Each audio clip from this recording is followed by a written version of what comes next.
আজ সোমবার মহাসপ্তমী। সবাইকে জানাই মহাসপ্তমী প্রীতি ও শুভেচ্ছা।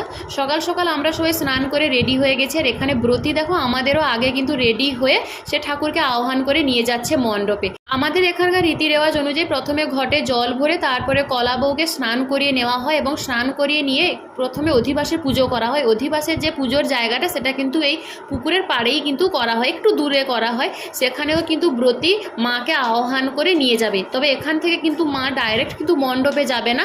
মা হচ্ছে এখান থেকে যাবে বেলতলাতে, দেন বেলতলা থেকে হচ্ছে যাবে মণ্ডপে। বেলতলাতে গিয়েও একটু সময় কিন্তু পুজো অর্চনা করা হবে। সেখানে কিন্তু সাদা মাছ দেখে সাইড করে তারপরেই কিন্তু যাবে মণ্ডপে। এবং এখানে একটা জিনিস তোমরা লক্ষ্য করছো যে তিনটে জায়গাতে কিন্তু ঠাকুর কিন্তু রেস্ট করে যাচ্ছে। আমাদের এখানে এটাই মানা হয় যে এতটা পথ আস্তে আস্তে মা হচ্ছে ক্লান্ত হয়ে গেছে, তাই তিনটে জায়গাতে বিশ্রাম নিয়ে তারপরে কিন্তু মণ্ডপে উঠছে। আর এবছর বাবা কিন্তু নিজের হাতে এই হবং মশলাটা তৈরি করছে। আজকে প্রথম পর্ব ভিডিও এই পর্যন্ত।